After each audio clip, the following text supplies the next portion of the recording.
Hello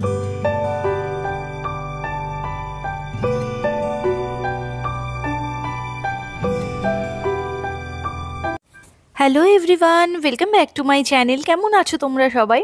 চলে এসেছি আমাদের পুরী ট্যুরের আরও একটা ভিডিও নিয়ে। আজকে ছিল আমাদের চিল্কা ভ্রমণ। দেখতে দেখতে 4 দিন এই পুরীর বুকে আমরা কাটিয়ে দিলাম। সেকেন্ডের ভিডিওটাতে বলেছিলাম যে একটা 6,500-এর প্যাকেজ ছিল আমাদের, যার মধ্যে সেকেন্ড ডেটা আমাদের উদয়গিরি, খণ্ডগিরি, ধবলগিরি, কোণারক এগুলো ছিল, আর একটা দিন ছিল চিল্কা। তো আজই ছিল সেই দিন। যথাসময়ে আজকে গাড়ি চলে এসেছিল স্বর্গদ্বারের সামনে। আমরা 8:15-20 নাগাদ গাড়িতে উঠে পড়েছিলাম, আর 10:30 থেকে 11:15-র মধ্যে আমরা চিল্কায় চলে আসি। আর আমরা সেই ড্রাইভার দাদাটিকে বলেছিলাম যে আমাদের ওটিডিসির কাউন্টারে নিয়ে যেতে। সেই মতন দাদাটি আমাদের এই কাউন্টারে নিয়ে আসে, আর এখান থেকে আমরা টিকিট কেটেই বোটে উঠি। বোট একটু চলা শুরু করতেই অসংখ্য পাখি বোটের আশেপাশে। আর ওই টিকিট কাউন্টারের পাশেই একটা দোকান আছে, যেখানে নাকি এই পাখিদের খাবার কিনতে পাওয়া যায়। তো আমাদেরকে ওনারা বলে দিলেন যে পাখিদের জন্য কিছু নিন। আমরাও সেরকম নিয়েছিলাম। ঠিক দেখতে ওই কর্নফ্লেক্স যেমন হয় ওরকম কর্নফ্লেক্সের মতন দেখতেই পাখির খাবারগুলো। পুতুলকে তো দেখছো এখন শান্ত হয়ে বাবার কোলে রয়েছে। যখন উঠলো নৌকাতে চতুর্দিকে দেখছে জল, তারপরে এত পাখি আসছে, প্রথম দিকে না একটু ভয় ভয় পাচ্ছিল। তারপরে আস্তে আস্তে ঠিক হয়ে গেছে, পরে আর কোনো অসুবিধা হয়নি।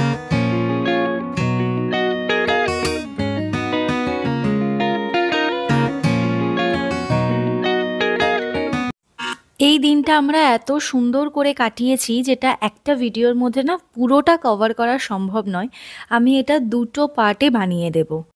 যারা প্রথমবার ভাবছো চিল্কায় আসবে, অথচ জানো না কত কি টিকিট পড়ে বা বোটিং করতে কীরকম খরচ হয়, তারা একটু ভিডিওটা স্কিপ না করে দেখো, আমি এখানে সবটা বলে দিচ্ছি।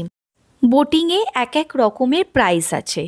1 ঘন্টা ঘোরাবে তার একরকম টাকা, আবার 3-3.5 ঘন্টা ঘোরাবে তার একরকম টাকা।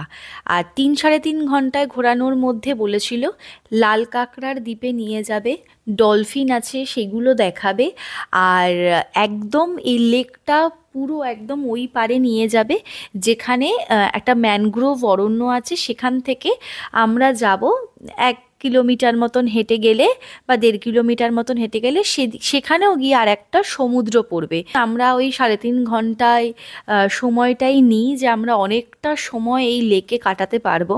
সেই মতন দেখো, যদি টাকার কথা ভাবি তাহলে বলতে পারো যে ওই লাল কাঁকড়ার দ্বীপ বা খুব যে ডলফিন দেখতে পাবে এমনটা নয়, কিন্তু এই লেকে ঘোরাটা হচ্ছে একদম মন ভালো করে দেওয়া। তখন কি টাকা লাগলো, কত লাগলো, এটা তখন আর মনে হবে না। 3-3.5 ঘন্টার সময়টা মনে হয়, কিন্তু এটা পুরো পার করতেই 1 ঘন্টার ওপর লেগে যায়। আর ওই যে বাদবাকি জায়গাগুলো যেগুলো ঘোরানোর কথা বলেছে, সেখানে খুব একটা যে আমরা সময় কাটিয়েছি তাও নয়। আবার যে ফেরার সময়ের মধ্যে ফিরতে হবে এই তাড়াটাও ছিল। আর পুতুলকে দেখো বাবার সাথে এখানে শুয়ে পড়েছে। আর একটা ইনফরমেশান তোমাদের দিই, পুরীতে এসে বেশিরভাগ লোকেরাই কিন্তু এই ট্যুর অ্যান্ড ট্রাভেলসের প্যাকেজটা নিয়েই ঘোরে। তাতে অনেকটা সুবিধাও আছে, ওরা সব জায়গাটা ঘুরিয়ে দেয়। কিন্তু চিল্কায় আনার পরে ওনারা চেষ্টা করেন যে ওনারাই টিকিটটা কেটে দেবে বা ওনারাই ঠিক করে দেবে, সেই মতন আমরা বোটিং করব। এটা না কেউ করতে যেও না, চেষ্টা করবে ওটিডিসির কাউন্টারে এসে নিজেরা নিজেদের সময় মতন, সময় পছন্দ মতন বা টাকার প্রাইসটা দেখে নিয়ে নিজেরা নিজেদের মতন টিকিটটা কেটে ঘোরার। কারণ এখানে না ওরা চেষ্টা করে 5 থেকে 6 হাজার টাকা নিয়ে নেওয়ার। শুধুমাত্র এই যাতায়াতটাই অনেকটা সময় নিয়ে নেয়, গিয়ে ঘোরার তেমন কিন্তু কোনো কিছু থাকে না। ভিডিওটা দেখে আশা করি একটু বোঝা গেল যে কতটা সময় লেগে যায় আমাদের এই পাড়ে পৌঁছাতে। আর বললাম না এখান থেকে একটা সমুদ্রে যাওয়া যায়, তো এই রাস্তা বরাবর হেঁটে গেলেই ম্যানগ্রোভ অরণ্য পড়ে, আর তারপরে একটা সমুদ্র আছে। তো চলো আজকে ভিডিওটা এখানে শেষ করছি, খুব শিগগিরই আসছি পার্ট 2 নিয়ে। সবাই খুব ভালো থেকো, সুস্থ থেকো। চলো আজকের মতন টাটা।